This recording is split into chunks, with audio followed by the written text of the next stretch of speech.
ಪ್ರೀತಿಯ ಶ್ರೀ ಬಸವೇಶ್ವರ ಟ್ರಸ್ಟ್ ಬಸವ ಜಯಂತಿ ಆಚರಣೆ ಸಮಿತಿ, ಗಂಗಾವತಿ ಲಯನ್ಸ್ ಕ್ಲಬ್, ಭಾರತೀಯ ವೈದ್ಯಕೀಯ ಸಂಘ ಹಾಗೂ ಶ್ರೀ ಜಗಜ್ಯೋತಿ ಬಸವೇಶ್ವರ ಟ್ರಸ್ಟ್ ಕಮಿಟಿ ಇವರ ಆಶ್ರಯದಲ್ಲಿ ನಗರಸಭೆಯ ಪೌರ ಕಾರ್ಮಿಕರಿಗೆ ಉಚಿತ ಆರೋಗ್ಯ ತಪಾಸಣಾ ಶಿಬಿರವನ್ನು ಏರ್ಪಡಿಸಲಾಗಿತ್ತು. ಲಯನ್ಸ್ ಕ್ಲಬ್ ಅಧ್ಯಕ್ಷರಾಗಿರುವ ಡಾಕ್ಟರ್ ಶಿವಕುಮಾರ್ ಮಾಲಿ ಪಾಟೀಲ್, ಕಾರ್ಯದರ್ಶಿ ಜಂಬಣ್ಣ ಐಲಿ, ಲಯನ್ಸ್ ಶಿವಪ್ಪ ಗಾಳಿ, ಭಾರತೀಯ ವೈದ್ಯಕೀಯ ಸಂಘದ ಅಧ್ಯಕ್ಷರಾಗಿರುವ ಮಲ್ಲನಗೌಡ, ಕಾರ್ಯದರ್ಶಿ ಡಾಕ್ಟರ್ ನಾಗರಾಜ್, ಪ್ರಸಿದ್ಧ ವೈದ್ಯರಾದ ಡಾಕ್ಟರ್ ಅಲ್ಲೂರಿ ಸೋಮರಾಜ್, ನಗರಸಭೆಯ ಮ್ಯಾನೇಜರ್ ಷಣ್ಮುಖಪ್ಪ, ಹಿರಿಯ ಪ್ರಸಿದ್ಧ ವೈದ್ಯರಾದ ಡಾಕ್ಟರ್ ಚೇತನ್ ಕುಮಾರ್ ಚಿನಿವಾಲರ್ ಹಾಗೂ ಬಸವ ಜಯಂತಿ ಆಚರಣೆ ಸಮಿತಿಯ ಪ್ರಮುಖರಾದ ಕೆ ಬಸವರಾಜ್ ಹಾಗೂ ನಗರಸಭೆಯ ನೈರ್ಮಲ್ಯ ನಿರೀಕ್ಷಕರಾದ ನಾಗರಾಜ್ ಅವರುಗಳು ಪಾಲ್ಗೊಂಡಿದ್ದರು. ನಗರಸಭೆಯಲ್ಲಿರುವ ಎಲ್ಲಾ ಪೌರ ಕಾರ್ಮಿಕರಿಗೆ ಆರೋಗ್ಯ ತಪಾಸಣೆ ಮಾಡುವ ಮೂಲಕ ಔಷಧಿಗಳನ್ನು ವಿತರಿಸಲಾಯಿತು.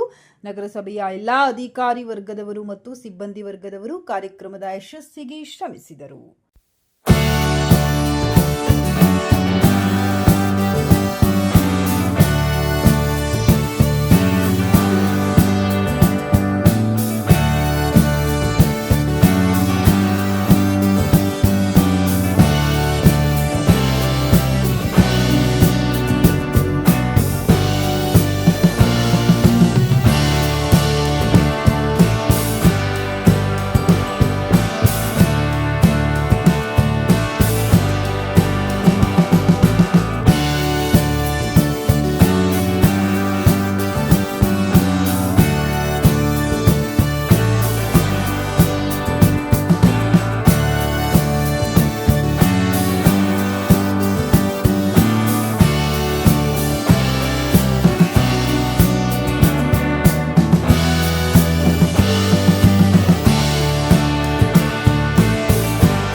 ಅತ್ಯಂತ ನಿರ್ಲಕ್ಷಿಸುವ ಸಮಸ್ಯೆ ಅಂದರೆ ಹಲ್ಲಿನ ಸಮಸ್ಯೆಗಳು. ಭಾಳಷ್ಟು ಜನ ಅದನ್ನು ಸೀರಿಯಸ್ ಆಗಿ ತಗೊಳ್ಳೋದೇ ಇಲ್ಲ. ಸೊ ಇಲ್ಲಿ ಮುಖ್ಯವಾಗಿ ನಾವು ಇಲ್ಲಿ ಬಂದಿರೋದಕ್ಕೆ ಉದ್ದೇಶ ಏನಂದರೆ, ಇಲ್ಲಿ ಸಂಪೂರ್ಣವಾಗಿ ನಿಮಗೆ ಯಾವುದೇ ರೀತಿಯ ಚಿಕಿತ್ಸೆಯನ್ನು ಕೊಡಲಿಕ್ಕೆ ಆಗೋದಿಲ್ಲ. ಅದು ನಿಮಗೆ ಇರುವಂಥ ಸಮಸ್ಯೆಗಳನ್ನು ನಾವು ಪರೀಕ್ಷಿಸಿ ಅದಕ್ಕೆ ಏನಿದೆ ಎಂದು ನಿಮಗೆ ಮನವರಿಕೆ ಮಾಡ್ಬೋದು. ಅದಕ್ಕೆ ನಮ್ಮ ಅಸೋಸಿಯೇಷನ್ ಕಡೆಯಿಂದ ಏನು ನಿಮಗೆ ಅನುಕೂಲತೆ ಮಾಡಿಕೊಡೋದು ಸಾಧ್ಯ ನಾವು ಮಾಡಿಕೊಡ್ತೇವೆ. ಇದನ್ನು ಸದುಪಯೋಗ ಪಡಿಸ್ಕೊಳ್ಬೇಕು ಈ ಕ್ಯಾಂಪನ್ನು ಅಂತ ಹೇಳಿ ನಾವು ಕೇಳ್ಬೋದು. ವೇದಿಕೆ ಮೇಲೆ ಆಸೀನರಾದ ಎಲ್ಲ ಗಣ್ಯಮಾನ್ಯರೇ, Lions Club Gangavathi, IMA Gangavathi, IMA ladies wing Gangavathi, IDA Gangavathi ಹಾಗೂ ಬಸವ ಜ್ಯೋತಿ ಸಮಿತಿ ಮತ್ತು ಟ್ರಸ್ಟ್ ಮತ್ತು ನಗರಸಭೆ ವತಿಯಿಂದ ಹಮ್ಮಿಕೊಂಡಂಥ ಇಂದಿನ ನಗರಸಭೆ ಕಾರ್ಮಿಕರಿಗೆ ಮತ್ತು ಸಿಬ್ಬಂದಿಯವರಿಗೆ ಕೈಗೊಂಡಂಥ ಮೆಡಿಕಲ್ ಚೆಕಪ್ ಕಾರ್ಯಕ್ರಮದಲ್ಲಿ ಭಾಗಿಯಾದಂಥ ಎಲ್ಲರಿಗೂ ನಾನು ಈ ಸಮಯದಲ್ಲಿ ಹೃತ್ಪೂರ್ವಕವಾದ ಧನ್ಯವಾದಗಳನ್ನು ಅರ್ಪಿಸ್ತೇನೆ. ಈಗಾಗಲೇ ವೈದ್ಯಾಧಿಕಾರಿಗಳು ಎಲ್ಲ ತಿಳಿಸಿದ್ದಾರೆ, ಆರೋಗ್ಯವೇ ಭಾಗ್ಯ ಅಂತೇಳಿ. ಆರೋಗ್ಯ ಹೊಂದಿದ್ರೆ ಎಂಥ ಆಸ್ತಿಗಿಂತಲೂ ಅದೊಂದು ಹೆಚ್ಚಿನ ಪ್ರಮಾಣದಲ್ಲಿ ಜೀವನಕ್ಕೆ ಉಪಯುಕ್ತತೆಯನ್ನು ಕೊಡ್ತದೆ. ಆ ಒಂದು ನಿಟ್ಟಿನಲ್ಲಿ ಈ ಪೌರ ಕಾರ್ಮಿಕರು ದಿನಾಲೂ ನಗರವನ್ನು ಸ್ವಚ್ಛತೆ ಮಾಡುವ ಕಾರ್ಯಕ್ರಮದಲ್ಲಿ ಸಾಕಷ್ಟು ಕಷ್ಟಗಳನ್ನು ಅನುಭವಿಸಿರ್ತಾರೆ. ಅದು ಗಾಜ್ ಇರ್ಬೋದು, ಕಬ್ಬಿಣ ಇರ್ಬೋದು, ಪ್ಲಾಸ್ಟಿಕ್ ಇರ್ಬೋದು, ಕಸ ಕಡ್ಡಿಗಳನ್ನು ಸ್ವಚ್ಛ ಮಾಡೋ ಸಮಯದಲ್ಲಿ ಅವರಿಗೆ ಏನಾದರೂ ತೊಂದರೆಗಳಾಗಿರ್ಬೋದು. ಅಂಥ ಒಂದು ಸಂದರ್ಭದಲ್ಲಿ ತಮಗೆಲ್ಲರಿಗೂ ಆರೋಗ್ಯ ತಪಾಸಣೆ ಕೈಗೊಳ್ಳತಕ್ಕಂಥ ಈ ಒಂದು ಕಾರ್ಯಕ್ರಮದಲ್ಲಿ ಭಾಗಿಯಾದಂಥ ಎಲ್ಲ ವೈದ್ಯಾಧಿಕಾರಿಗಳಿಗೂ ಹಾಗೂ ನರ್ಸಿಂಗ್ ಸಿಬ್ಬಂದಿಯವರಿಗೂ ಮತ್ತು ನಗರ ಸಭೆಯ ಕಾರ್ಮಿಕ ವೃಂದವರಿಗೂ ಎಲ್ಲ ಸಿಬ್ಬಂದಿಯವರಿಗೂ ಈ ಒಂದು ಸಂದರ್ಭದಲ್ಲಿ ಈ ಸಮಿತಿ ವತಿಯಿಂದ ಹೃತ್ಪೂರ್ವಕ ಮತ್ತು ಅನಂತ ಧನ್ಯವಾದಗಳನ್ನು ಅರ್ಪಿಸುತ್ತೇನೆ. ಈಗ ಮತ್ತೆ ತಪಾಸಣೆ ಕಾರ್ಯಕ್ರಮ ನಾಗರಾಜ್ ಅವರು ಆರೋಗ್ಯ ಅವರಿಗೂ, ಯಾಕಂದರೆ ಕಾರ್ಯಕ್ರಮ ಎಲ್ಲ ಅಚ್ಚುಕಟ್ಟಾಗಿ ನೀಡೋ ಜೊತೆ ನಮ್ಮ ಈಗೇನು ನರ್ಸಿಂಗ್ ಸ್ಟಾಫ್ ಅವರಿಗೆ ಉಪಹಾರ ವ್ಯವಸ್ಥೆಯನ್ನು, ವೈದ್ಯರಿಗೆ ಉಪಹಾರ ವ್ಯವಸ್ಥೆಯನ್ನು ಮಾಡಿದ್ದಾರೆ. ಅವರಿಗೆ ಧನ್ಯವಾದಗಳನ್ನು ಸಲ್ಲಿಸ್ತಾ ಇದ್ದೇವೆ. ಅದೇ ಥರ ನರ್ಸಿಂಗ್ ಸ್ಟಾಫು ರಾಮೂರು ಕಾಲೇಜಿಂದ ಬಂದಿದ್ದ ಅವರಿಗೆ ನಾವು ಧನ್ಯವಾದಗಳನ್ನು ಸಲ್ಲಿಸ್ತಾ ಇದ್ದೇವೆ. ಅದೇ ಥರ ನಮ್ಮ ಪತ್ರಕರ್ತರು, ಮಾಧ್ಯಮ ಮಿತ್ರರು ಬಂದಿದ್ದಾರೆ. ಅವರಿಗೆಲ್ಲರಿಗೂ ನಮ್ಮ ಲಯನ್ಸ್ ಕ್ಲಬ್ ಹಾಗೂ ಎಲ್ಲ IMA ಕಡೆಯಿಂದ ನಾವು ಅವರಿಗೆ ಧನ್ಯವಾದಗಳನ್ನು ಸಲ್ಲಿಸ್ತಾ ಇದ್ದೇವೆ. ಜೊತೆಗೆ ನಮ್ಮ ಹಿರಿಯ ವೈದ್ಯರು ಈ ಸೆಕೆಂಡ್ ಫ್ಲೋರ್ವರೆಗೂ ಮೇಲೆ ಬಂದಿದ್ದಾರೆ. ಡಾಕ್ಟರ್ ಸೋಮರಾಜ್ ಸರ್ ಅವರು ಸರ್ಗೆ ಹೇಳಿದರು, ನೀವು ಹಾಸ್ಪಿಟಲ್ ಹೋಗೋದು ಮೊದಲು ಒಂದು ಮೇಲೆ ಬಂದು ನಮಗೆ ನಡೀತಿರುವಂಥ ಕ್ಯಾಂಪನ್ನು ನೋಡಿ ಆಶೀರ್ವಾದ ಮಾಡಿ ಹೋಗಿರೋಂಥ ಅದೇ ಥರ ಅವ್ರು ಬಂದಿದ್ದಾರೆ ಇನ್ ಟೈಮ್. ಹಾಗಾಗಿ ಡಾಕ್ಟರ್ ಸೋಮರಾಜ್ ಸರ್ ವಿಶೇಷವಾಗಿ ನಾವು ಧನ್ಯವಾದಗಳನ್ನು ಸಲ್ಲಿಸ್ತಾ ಇದ್ದೇವೆ. ಹಾಗೆ ಇವತ್ತು ಈ ಕಾರ್ಯಕ್ರಮ ಯಶಸ್ವಿ ಆಗಲಿಕ್ಕೆ ಪ್ರಮುಖ ಕಾರಣರು IMA ಎಲ್ಲ ಅಧ್ಯಕ್ಷರು ಮತ್ತು ಎಸ್ಪೆಷಲಿ ಡಾಕ್ಟರ್ ನಾಗರಾಜ್ ಲೋಕ್ರೆ ಅವರಿಗೂ ನಾನು ಧನ್ಯವಾದಗಳನ್ನು ಸಲ್ಲಿಸ್ತಾ ಇದ್ದೇನೆ. ಅರವಿಂದ್ ಅವರಿಗೂ ಧನ್ಯವಾದಗಳನ್ನು ಸಲ್ಲಿಸ್ತಾ ಇದ್ದೇನೆ. ಮತ್ತು ಇವತ್ತು ಚೆಕಪ್ ಮಾಡಲಿಕ್ಕೆ ಬಂದ ಎಲ್ಲ ವೈದ್ಯರಿಗೂ ನಾವು ಧನ್ಯವಾದಗಳನ್ನು ಸಲ್ಲಿಸ್ತಾ ಇದ್ದೇವೆ. ಈ ಕಾರ್ಯಕ್ರಮ ಯಶಸ್ವಿ ಆಗಲಿಕ್ಕೆ ಪೌರ ಕಾರ್ಮಿಕರು ಬೇಕು. ಯಾಕಂದರೆ ನೀವು ಬಂದರೆ ಮಾತ್ರ ಈ ಕಾರ್ಯಕ್ರಮ ಯಶಸ್ವಿ ಆಗುತ್ತೆ. ಎಲ್ಲ ಪೌರ ಕಾರ್ಮಿಕರಿಗೂ ಧನ್ಯವಾದಗಳನ್ನು ಸಲ್ಲಿಸಿಕೊಳ್ಳುತ್ತಾ, ಪೌರ ಕಾರ್ಮಿಕರಿಗೆ ಹೆಲ್ತ್ ಚೆಕಪ್ ಮಾಡಬೇಕು ಅಂತ ಭಾಳ ದಿನದಿಂದ ಆಸೆ ಇತ್ತು. ಯಾಕಂದರೆ ಇದನ್ನು 3-4 ವರ್ಷದಿಂದ ಇಲ್ಲಿ ಮಾಡಿದ್ವಿ ನಗರಸಭೆಯಲ್ಲಿ. ಪೌರ ಕಾರ್ಮಿಕರಿಗೆ ಆರೋಗ್ಯ ತಪಾಸಣೆ, ಪೌರ ಕಾರ್ಮಿಕರಿಗೆ ಆರೋಗ್ಯ ತಪಾಸಣೆ ಯಾಕೆ ಮಾಡಬೇಕಂದ್ರೆ, ನಾವು ಎಲ್ಲರೂ ಇನ್ನೂ ಎದ್ದಿರಲ್ಲ. ಅವರು ಅಷ್ಟರೊಳಗೆ 4 ಗಂಟೆಗೆ ಎದ್ದು ಊರನ್ನು ಶುಚಿಗೊಳಿಸಿ ನಮಗೆ ನಮ್ಮ ಆರೋಗ್ಯವನ್ನು ಕಾಪಾಡ್ತಾರೆ. ಅವರು ಪ್ರತಿಯೊಬ್ಬರ ಊರ ಆರೋಗ್ಯವನ್ನು ಕಾಪಾಡುವಂಥ ಏನು ಸೇವಕರು ಅಂದರೆ ನಮ್ಮ ನಗರಸಭೆಯ ಪೌರ ಕಾರ್ಮಿಕರು. ಅವರ ಆರೋಗ್ಯವನ್ನು ನಾವು ಕಾಪಾಡಿದರೆ ನಮ್ಮ ಆರೋಗ್ಯನ ಅವ್ರು ಕಾಪಾಡ್ತಾರೆ. ಆ ನಿಟ್ಟಿನಲ್ಲಿ ಅವ್ರಿಗೆ ಪ್ರತಿ ವರ್ಷ ನಾವು ಬಸವ ಜಯಂತಿ ಹತ್ತಿರ ಇದ್ದಾಗ ಅವ್ರಿಗೆ ಆರೋಗ್ಯ ತಪಾಸಣೆ ಮಾಡಬೇಕಂತ ಅಂದ್ಕೊಂಡಿದ್ದೇವೆ.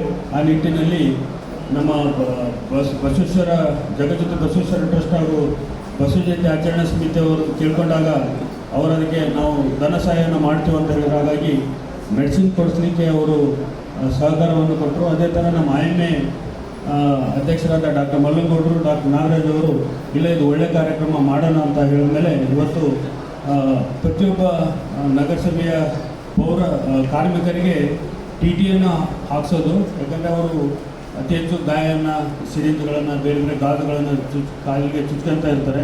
ಅವರಿಗೆ ಇಂಜೆಕ್ಷನ್ ಮಾಡಿಸೋದು, ಜೊತೆಗೆ BP ಶುಗರನ್ನು ಚೆಕ್ ಮಾಡಿಸೋದು, ECG ಮಾಡಿಸೋದು, ಅವರಿಗೆ ಏನಾದರೂ ತೊಂದರೆ ಇದ್ದರೆ, ಆರೋಗ್ಯದಲ್ಲಿ ಸಮಸ್ಯೆಗಳಿದ್ದರೆ ಅವರಿಗೆ ಉಚಿತವಾಗಿ ಔಷಧವನ್ನು ಕೊಡೋದಂತ ಎಲ್ಲ ಪ್ಲ್ಯಾನ್ ಮಾಡಿದ್ವಿ. ಅದೇ ಥರ ನಡೀತಾ ಇದೆ. ಈಗ ಒಬ್ಬರಿಗೆ ಈ ಶುಗರ್ ಇದ್ದಿದ್ದು ಗೊತ್ತಾಗಿದೆ. ಇಬ್ಬರ ವ್ಯಕ್ತಿಗಳಿಗೆ ಅವರಿರುವಂಥ ಸಮಸ್ಯೆಗಳು ಗೊತ್ತಾದರೆ ನಾವು ಮಾಡುವಂಥ ಈ ಕ್ಯಾಂಪಿನ ಉದ್ದೇಶ ಈಡೇರುತ್ತೆ ಅಂತ ನಾವು ಅಂದ್ಕೊಂಡಿದ್ದೇವೆ. ಆ ನಿಟ್ಟಿನಲ್ಲಿ ಈ ಭಾರತೀಯ ವೈದ್ಯಕೀಯ ಸಂಘ, ದಂತ ವೈದ್ಯಕೀಯ ಸಂಘ ಹಾಗೂ IMA ಮೈತ್ರಿ ಮತ್ತು ಲಯನ್ಸ್ ಕ್ಲಬ್ ಈ ನಿರಂತರವಾಗಿ ದೀನದಲಿತರ ಬಡವರ ಆರೋಗ್ಯದ ಕಡೆಗೆ ನಾವು ಯಾವಾಗಲೂ ನಿರಂತರವಾಗಿ ಕೆಲಸ ಮಾಡ್ತಾ ಇದ್ದೀವಿ. ಸೊ ಈಗ ಇಲ್ಲೇ ಕಣ್ಣಿಗೆ ಏನು ತೊಂದರೆ ಇದೆ ಅವನ್ನೆಲ್ಲ ಚೆಕ್ ಮಾಡಿ, ಯಾರಿಗಾದ್ರೂ ಕಣ್ಣಿನ ಸಮಸ್ಯೆ ಇದ್ದರೆ ಪ್ರತಿದಿನ 15 ಜನರಿಗೆ ನಾವು ಹಾಸ್ಪಿಟಲ್, ನಮ್ಮ ಕಣ್ಣಿನ ಆಸ್ಪತ್ರೆ ಇದೆ, ಲಯನ್ಸ್ ಕಣ್ಣಿನ ಆಸ್ಪತ್ರೆ ಕಂಪ್ಲಿ ರೋಡ್ಗಿದೆ, ಅಲ್ಲಿಗೆ ಅವರಿಗೆ ಕರ್ಕೊಂಡೋಗಿ ಉಚಿತವಾಗಿ ಅವರಿಗೆ ಚೆಕಪ್ ಮಾಡಿಸಿ, ಅವ್ರಿಗೇನು ಸರ್ಜರಿ ಮಾಡಿಸೋದಿದ್ರೆ ಅಲ್ಲಿ ಉಚಿತವಾಗಿ ಅವರಿಗೆ ಸರ್ಜರಿಯನ್ನು ಮಾಡಿಸುವಂಥ ವ್ಯವಸ್ಥೆಯನ್ನು ನಾವು ಅಂದ್ಕೊಂಡಿದ್ದೇವೆ. ತಾವೆಲ್ಲರೂ ಅದಕ್ಕೆ ಸಹಾಯ ಸಹಕಾರವನ್ನು ನೀಡಬೇಕು ಅಂತ ಹೇಳ್ತಾ ಇಲ್ಲಿ ಆಗಮಿಸಿದ ಎಲ್ಲರಿಗೂ ಮತ್ತೊಮ್ಮೆ ಧನ್ಯವಾದಗಳನ್ನು ಹೇಳ್ತಾ ನಾನು ಮಾತು ಮುಗಿಸ್ತೀನಿ. ಇದು ಕೂಡ ಹೇಳುವುದಕ್ಕೂ ಕೇಳುವುದಕ್ಕೂ ಸಮಯ ಅಲ್ಲ. ಯಾಕಂದರೆ ಈ ಕಾರ್ಯಕ್ರಮದ ಉದ್ದೇಶ ಪೌರ ಕಾರ್ಮಿಕರ ತಪಾಸಣೆ. ನಾವು ಈ ವೇದಿಕೆ ಕಾರ್ಯಕ್ರಮದ ಮುಖಾಂತರ ಸಮಯವನ್ನು ತೆಗೆದುಕೊಳ್ಳೋದು ಬೇಡ ಅಂತೇಳಿ ನಾನು ಈ ಸಂದರ್ಭದಲ್ಲಿ ಈಗಾಗಿರ್ತಕ್ಕಂಥ ಒಂದು ಘಟನೆಯನ್ನು ತಮ್ಮೆಲ್ಲರ ಗಮನಕ್ಕೆ ತರಲಿಕ್ಕೆ ಬಯಸ್ತೀನಿ. ಅದಕ್ಕಿಂತ ಪೂರ್ವದಲ್ಲಿ ಲಯನ್ಸ್ ಕ್ಲಬ್ ಗಂಗಾವತಿ, ಭಾರತೀಯ ವೈದ್ಯಕೀಯ ಸಂಘ, ದಂತ ಭಾರತೀಯ ವೈದ್ಯಕೀಯ ಸಂಘ ಮತ್ತು ಜಗಜ್ಯೋತಿ ಬಸವೇಶ್ವರ ಟ್ರಸ್ಟ್, ಬಸವ ಜಯಂತಿ ಆಚರಣೆ ಸಮಿತಿ ಮತ್ತು ನಗರಸಭೆ ಇವೆಲ್ಲವುಗಳ ಸಹಯೋಗದಲ್ಲಿ ಹಮ್ಮಿಕೊಂಡಿರ್ತಕ್ಕಂಥ ಈ ಕಾರ್ಯಕ್ರಮದ ಮುಖ್ಯ ಅಧ್ಯಕ್ಷರಾಗಿರ್ತಕ್ಕಂಥ IMA ಅಲ್ಲ ಮಲ್ಲನಗೌಡ ಸರ್ ಆದಿಯಾಗಿ ವೇದಿಕೆ ಮೇಲಿರ್ತಕ್ಕಂಥ ಎಲ್ಲರೂ ಹಾಗೂ ತಮಗೆ ಹೃದಯಪೂರ್ವಕ ಶರಣಾರ್ಥಿಗಳು.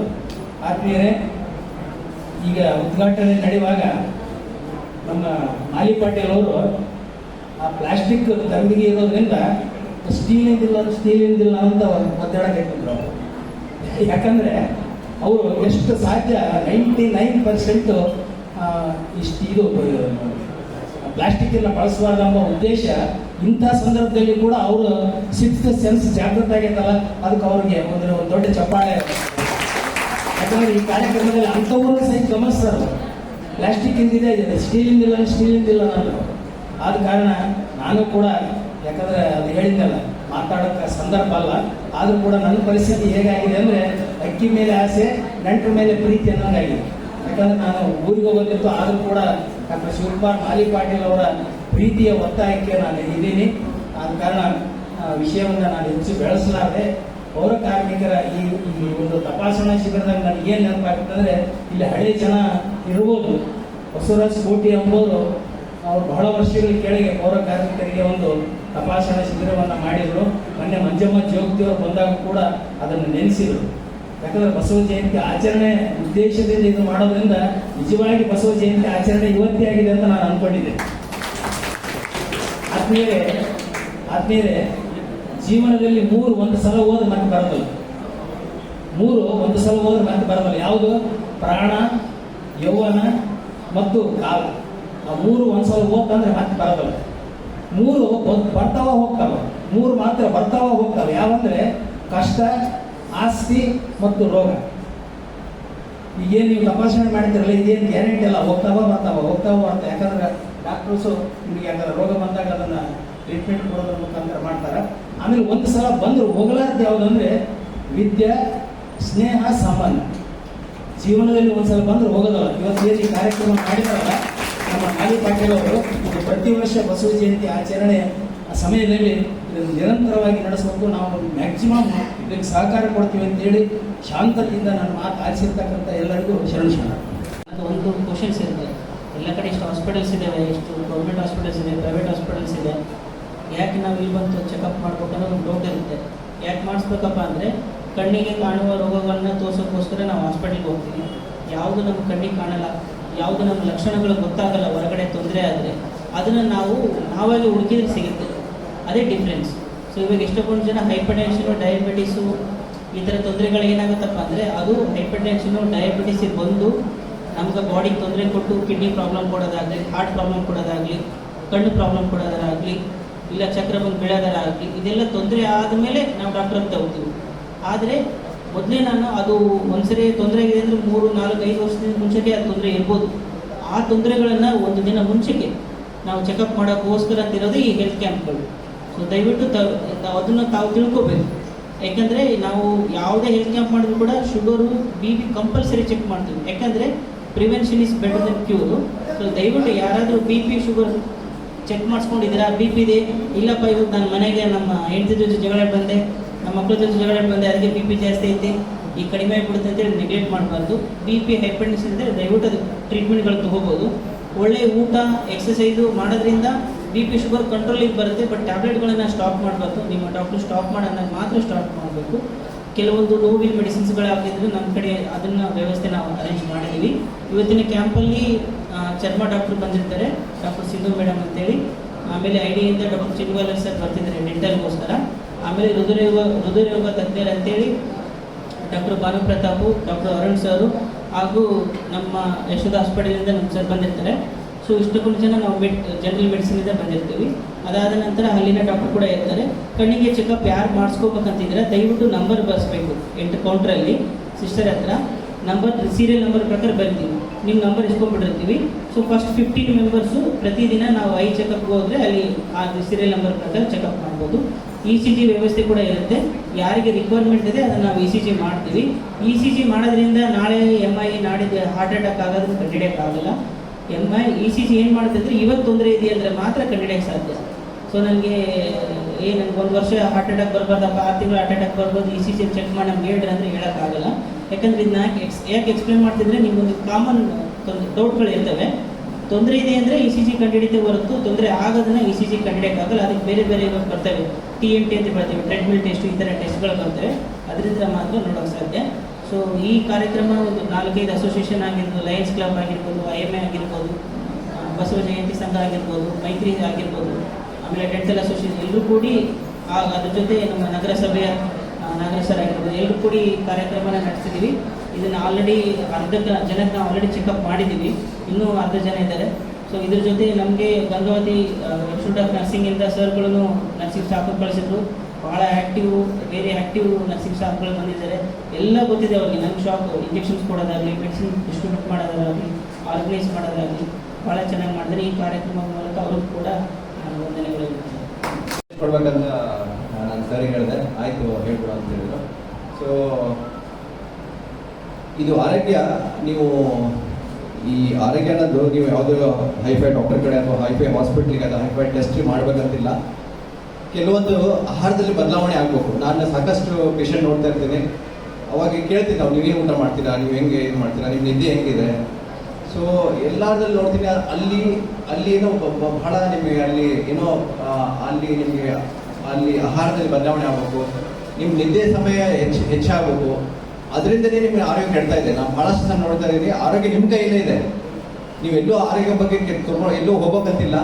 ಈ ಆರೋಗ್ಯ ಈ ಆಹಾರದಲ್ಲಿ ಬದಲಾವಣೆ. ಒಂದು ಆರೋಗ್ಯ ನಮ್ಗೆ ಚೆನ್ನಾಗಿರ್ಬೇಕಂದ್ರೆ ಮೂರು ಇಂಪಾರ್ಟೆಂಟ್ ಥಿಂಗ್ಸನ್ನು ನಾವು ತಲೆ ಇಟ್ಕೋಬೇಕು. ಒಂದು ಆಹಾರ, ಎರಡನೇದು ನಮ್ಮ ಮೂಮೆಂಟ್, ಎಕ್ಸಸೈಸ್. ಸೊ ಎಕ್ಸಸೈಸ್ ನೀವಂತೂ ಮಾಡ್ತಾ ಇರ್ತೀರಿ, ನೀವೆಲ್ಲ ಈಗ ಈ ಒಂದು ಫೀಲ್ಡಲ್ಲಿ ಇದ್ದೀರಾ, ಒಳ್ಳೆ ಎಕ್ಸಸೈಸ್ ಆಗ್ತಿರುತ್ತೆ ನಿಮಗೆ, ಒಳ್ಳೆ ನೀವು ಮೂವ್ಮೆಂಟ್ ಮಾಡ್ತಾ ಇರ್ತಾರೆ, ಬೆಳಗ್ಗೆ ಬೇಗ ಹೇಳ್ತೀರಿ ನೀವೆಲ್ಲರೂ, ಚೆನ್ನಾಗಿ ನಿಮ್ಗೆಲ್ಲ ಆಗ್ತಿರುತ್ತೆ. ಮೂರನೇದು ನಿದ್ದೆ ಬಹಳಷ್ಟು ನಾನು ಕೇಳಿದ, ಅದು ಸ್ಪೆಸಿಫಿಕ್ಲಿ ನಾನು ಭಾಳ ಜನ ನನ್ನ ಕಡೆ ಯಾರು ತೋರಿಸ್ಕೊಂಡಿದ್ದೀನಿ ಕೇಳಿದ್ದೀನಿ. ನಿದ್ದೆ ಭಾಳಷ್ಟು ಜನ ಸರ್ 4 ತಾಸು 5 ತಾಸು ಅಷ್ಟೇ ಮಾಡ್ತೀನಿ ಅಂತಿದ್ದಾರೆ. ಸೊ ಅದನ್ನು ಕರೆಕ್ಟ್ ಆಗಲ್ಲ, ನಡು ಸ್ವಲ್ಪ ನಮ್ಗೆ ಹೆಚ್ಚಾಗುತ್ತೆ, ನಿದ್ದೆ ಆಗ್ತಾ ಇಲ್ಲ. ಸೊ ನಿದ್ದೆ ಸರಿಯಾಗ್ಲಾರ್ದು ನಾವು ಅದು ಒಂದು ಡಿಸೀಸ್, ಅದೊಂದು ರೋಗ ಅನ್ಕೋಬೇಕು. ಸೊ ನಿದ್ದೆ ಯಾಕೆ ಚೆನ್ನಾಗ್ತಿಲ್ಲ, ಅದನ್ನು ಬಹಳಷ್ಟು ರೋಗಕ್ಕೆ ಅನುವು ಮಾಡಿಕೊಡುತ್ತದು. ಸೊ ಸೊ ನಿದ್ದೆ ಎಲ್ಲರಿಗೆ ಸರ್ ಮಿನಿಮಮ್ 6 ತಾಸು ಎಲ್ಲರಿಗೆ ಆಗಲೇಬೇಕು. ಸೌಂಡ್ ಸ್ಲೀಪ್ ಅಂತೀವಿ ನಾವು. ಸೌಂಡ್ ಸ್ಲೀಪ್ ಅಂದರೆ ಏನೂ ಡಿಸ್ಟರ್ಬ್ ಇಲ್ಲ, 6 ತಾಸು ಕರೆಕ್ಟಾಗಿ ಮಿನಿಮಮ್ 6 ತಾಸು. 8 ತಾಸು ಮಾಡ್ಕೊಂಡ್ರೆ ಭಾಳ ಒಳ್ಳೆಯದು. ಇಲ್ಲ 6 ತಾಸು ಅಂತೂ ಕರೆಕ್ಟಾಗಿ ಮಾಡ್ಕೋಬೇಕು. ಸೊ ಅದರಿಂದ ಸಾಕಷ್ಟು ರೋಗಗಳನ್ನು ನಾವು ತಡೆಗಟ್ಬೋದು. ಈಗ BP, ಶುಗರು, ಹಾರ್ಟು ಇವೆಲ್ಲ ಇದರಿಂದ ಆಗ್ತಿರೋದು ಈಗಿಂದ ಇದಕ್ಕೆ. ಈಗ ಮೊಬೈಲ್ ಬಂದಿದೆ, ಮೊಬೈಲಿಂದ ಸ್ಕ್ರೀನ್ ಟೈಮ್ ಜಾಸ್ತಿಯಾಗಿ ಈ ಒಂದು ಪ್ರಾಬ್ಲಮ್ ನಾವು ಭಾಳಷ್ಟು ಫೇಸ್ ಮಾಡ್ತಿದ್ದೀವಿ. ಒಂದು. ಎರಡನೇದು ಆಹಾರದಲ್ಲಿ ಬದಲಾವಣೆ ಆಗಬೇಕು. ಸೊ ನಾನು ಒಂದು 10 ಜನ ನೋಡಿದರೆ 9 ಜನ ಸರ್ ನನ್ನ ಕಾಲು ಮೊಣಕಾಲು ನೋವು, ಸೊಂಟ ನೋವು, ಕುತ್ತಿಗೆ ನೋವು ಇವೇ ಬರ್ತಿದ್ದಾವೆ. ಎಸ್ಪೆಷಲಿ ಒಂದು 35 ವರ್ಷ ದಾಟಿದವರು. ಸೊ ಇಲ್ಲಿ ಏನಾಗ್ತಿದೆ ಅಂದರೆ ನಮ್ಮಲ್ಲಿ ಆಹಾರ ಬದಲಾವಣೆ ಆಗುತ್ತೆ. ನಾವೇನು ಮಾಡ್ತೀವಿ, ಏನು ಊಟ ಮಾಡ್ತೀವಿ ಅಂದರೆ ಏನು ಹೇಳ್ತಾರೆ, ಸರ್ ರೈಸ್ ಊಟ ಮಾಡ್ತೀನಿ, ರೊಟ್ಟಿ ಊಟ ಮಾಡ್ತೀನಿ ಅಂತಾರೆ. ಅದು ಬಿಟ್ಟು ಬೇರೆ ಏನೂ ಹೇಳಂಗಿಲ್ಲ. ಸೊ ಅದೆಲ್ಲ ಕಾರ್ಬೋಹೈಡ್ರೇಟ್ಸ್ ಅಂತ ಇರ್ತೀವಿ ನಾವು. ಸೊ ಇನ್ನ ಎರಡು ಊಟದಲ್ಲಿ ಆಹಾರಗಳಿದೆ, ಬಟ್ ಅದು ಜಾಸ್ತಿ ನೀವು ಯೂಸ್ ಮಾಡ್ತಾ ಇಲ್ಲ. ಯಾವುದಂದ್ರೆ ಒಂದು ಪ್ರೋಟೀನ್ಸ್ ಅನ್ನ, ಒಂದು ಫ್ಯಾಟ್ಸ್ ಅನ್ನ. ಸೊ ಪ್ರೋಟೀನ್ ಫ್ಯಾಟ್ಸ್ ಯೂಸ್ ಮಾಡಿ ಅದು ನಿಮ್ಮ ಆಹಾರದಲ್ಲಿ ಜಾಸ್ತಿ ತಗೊಂಡ್ರೆ, ಅಳವಡಿಸಿದ್ರೆ ನಿಮಗೆ ಇದು ಸಾಕಷ್ಟು. ನೀವು ಏನಂತೀರಾ, ಇದು ನನಗೆ ಸೊಂಟ ನೋವು ಬರ್ತಾ ಇದೆ, ನನಗೆ ಮೊಣಕಾಲು ನೋವು ಬರ್ತಾ ಇದೆ, ನನಗೆ ಸ್ವಲ್ಪ ಕೆಲಸ ಮಾಡಿ ಸುಸ್ತಾಗ್ತಿದೆ, ಇವೆಲ್ಲ ಇದಕ್ಕೆ ಕಾರಣ. ಸೊ ನಾ ಏನು ಊಟ ಹೇಳಿ, ನಾನು ಇಷ್ಟು ಈಗ ಒಂದು 10 ಜನ ಕೇಳಿದಾಗ ಇಲ್ಲ ಎಲ್ಲರೂ ರೊಟ್ಟಿ ಊಟ ಮಾಡ್ತಿದ್ರೆ ರೊಟ್ಟಿ ತರಕಾರಿ ಜಾಸ್ತಿ ಇಡಲಿಲ್ಲ, ರೈಸ್ ಊಟ ಮಾಡ್ತಿದ್ದಾರೆ. ಇದು ಎಲ್ಲ ಕಾರ್ಬ್ಸ್. ರೈಸು, ರೊಟ್ಟಿ, ಚಪಾತಿ, ರಾಗಿ ಇವೆಲ್ಲ ಗ್ರೇನ್ಸ್ ಅಂತೀವಿ. ಇವೆಲ್ಲ ಒಂದು ಪಾರ್ಟ್. ಸೊ ಅದರಿಂದ ಓಕೆ, ಅದು ನಿಮಗೆ ಎನರ್ಜಿ ಕೊಡುತ್ತೆ, ಕೆಲಸ ಮಾಡಲಿಕ್ಕೆ ಎನರ್ಜಿ ಕೊಡುತ್ತೆ. ಬಟ್ ನಿಮ್ಮ ಮೂಳೆಗಳನ್ನ ಗಟ್ಟಿ ಮಾಡಲಿಕ್ಕೆ, ನಿಮ್ಮ ಮಾಂಸಗಳನ್ನ ಗಟ್ಟಿ ಮಾಡಲಿಕ್ಕೆ ಅದು ಕೆಲಸ ಮಾಡಲ್ಲ. ಸೊ ಎಲ್ಲರ ನೀವು ನೆನ್ಪಿಟ್ಕೋಬೇಕು, ಅದು ಮೂಳೆ ಗಟ್ಟಿ ಮಾಡಲಿಕ್ಕೆ, ಮಾಂಸ ಗಟ್ಟಿ ಮಾಡಲಿಕ್ಕೆ ನಿಮ್ಗೆ ಏನು ಬೇಕಾಗುತ್ತೆ ಅಂದರೆ ಪ್ರೋಟೀನ್ಸ್, ಫ್ಯಾಟ್ಸ್ ಬೇಕಾಗುತ್ತೆ. ಸೊ ಪ್ರೋಟೀನ್ಸ್ ಯಾವ ಆಹಾರದಲ್ಲಿ ಇರುತ್ತೆ ಈಗ? ಸೊ ಅದು ನಾವು ನೋಡ್ಕೋಬೇಕು. ಸೊ ಕಾಳುಗಳು ತಿನ್ಬೇಕು, ಕಾಳು. ಸೊ ನೀವು ಪ್ರತಿ ಊಟದಲ್ಲಿ ಕಾಳನ್ನು ಅಳವಡಿಸ್ಕೊರಿ. ಆಮೇಲೆ ಯಾರು ನಾನ್ ವೆಜ್ ಸ್ವಲ್ಪ ತಿಂತೀರೋ ಮೊಟ್ಟೆ ಎಲ್ಲ ಕಾಳುಗಳು, ಎಲ್ಲ ಇದು ಹೆಸರು ಕಾಳು, ಯಾವುದೇ ಕಾಳು ನೀವು ಅದರ ನೆನೆಸಿಟ್ಟು ಡೈಲಿ ತಿನ್ಬೇಕು. ನೀವು ಅದು ಪಲ್ಯ ಮಾಡ್ತಿರೋ, ಅದು ಹೆಂಗೆ ಮಾಡ್ತಿರೋ ಅದು ನಿಮ್ ಬಿಟ್ಟಿದ್ದು, ಬಟ್ ಡೈಲಿ ಇದರಲ್ಲಿ ಇದಿರ್ಬೇಕು. ಮತ್ತು ಫ್ಯಾಟ್ಸ್ ಅಂದರೆ ಎಲ್ಲ ಮಿಲ್ಕ್ ಪ್ರಾಡಕ್ಟ್ಸ್ ಅಂತ, ಹಾಲು, ಮಜ್ಜಿಗೆ, ಮೊಸರು, ಬೆಣ್ಣೆ, ತುಪ್ಪ ಸಾಕಷ್ಟು ಜನ ನೋಡಿದೀನಿ. ಅದು ನಿಮಗೆ ಅದು ಒಂದು ತಪ್ಪು ಕಲ್ಪನೆ ಇದೆ. ಇದು ಬೆಣ್ಣೆ ಮತ್ತು ತುಪ್ಪ ತಿಂದರೆ ನನಗೆ ಕೊಲೆಸ್ಟ್ರಾಲ್ ಬರುತ್ತೆ, ನಾನು ದಪ್ಪ ಆಗ್ತೀನಿ, ಇಲ್ಲ ನನಗೆ ಹಾರ್ಟ್ ಅಟ್ಯಾಕ್ ಬರುತ್ತೆ ಅಂತ ಬಹಳಷ್ಟು ಜನರಲ್ಲಿ ಒಂದು ತಪ್ಪು ಕಲ್ಪನೆ ಇದೆ. ಅದು ಸ್ವಲ್ಪ ತೆಗೆದುಹಾಕಬೇಕು. ಹಾಲು, ಮಜ್ಜಿಗೆ, ಮೊಸರು, ಬೆಣ್ಣೆ, ತುಪ್ಪ ತಿಂದರೆ ನಿಮ್ಗೆ ಏನೂ ಆಗಲ್ಲ. ಬೆಣ್ಣೆ ತುಪ್ಪದಲ್ಲಿ ಯಾಕೆ ತಿನ್ಬೇಕಂದ್ರೆ ವಿಟಮಿನ್ K2 ಅಂತ ಇರುತ್ತೆ. ವಿಟಮಿನ್ K2 ಏನಾಗುತ್ತೆ, ನಿಮಗೆ ಕ್ಯಾಲ್ಸಿಯಂ ಅನ್ನ ಬೋನಲ್ಲಿ ಸೇರಿಸುತ್ತದೆ. ಸೊ ಅದು ಎಷ್ಟು ನೀವು ಅಳವಡಿಸ್ಕೊತೀರಿ ನಿಮ್ಮ ಊಟದಲ್ಲಿ, ಅಷ್ಟು ನಿಮ್ಮ ಮೂಳೆಗಳು ಗಟ್ಟಿ ಆಗ್ತವೆ. ಮೂಳೆಗಳು ಗಟ್ಟಿ ಅಂತಂದ್ರೆ ನಿಮಗೆ ಆದಷ್ಟು ಸಾಕಷ್ಟು ನಿಮಗೆ ಕಾಲು ನೋವು, ಇವೆಲ್ಲ ಮಂಡಿ ನೋವು ಎಲ್ಲ ಬರಲ್ಲ. ಸೊ ಅದಕ್ಕೆ ಏನು ಮಾಡ್ಬೇಕಂದ್ರೆ ನೀವು 35 ವರ್ಷ ದಾಟಿದ ಮೇಲೆ ಈ ಒಂದು ಆಹಾರ ಪದಾರ್ಥಗಳು ಜಾಸ್ತಿ ಮಾಡ್ಕೋಬೇಕು. ಯಾವುದು ಕಾಳುಗಳು, ಹಾಲು, ಮಜ್ಜಿಗೆ, ಮೊಸರು, ಬೆಣ್ಣೆ, ತುಪ್ಪ ಅಂತ ತಗೋಬೇಕು. ಆಮೇಲೆ ಸ್ವಲ್ಪ ನೀವೇನಾದ್ರು ಮೊಟ್ಟೆ ಹಿಡಿದ್ರೆ ಅದನ್ನು ತಗೋಬಹುದು. ಸೊ ಪ್ರೋಟೀನ್ಸ್ ಮತ್ತು ಫ್ಯಾಟ್ಸ್ ಅನ್ನ ಜಾಸ್ತಿ ನಿಮ್ಮ ಊಟದಲ್ಲಿ ತಗೊಂಡ್ರೆ ನಿಮ್ಗೆ ಸಾಕಷ್ಟು ಆರೋಗ್ಯದಲ್ಲಿ ಅಲ್ಲೇ ನಿಮ್ಮಲ್ಲೇ ನಿಮ್ಗೆ ಅದು ಒಂದು ಇಂಪ್ರೂವ್ಮೆಂಟ್ ಆಗುತ್ತೆ.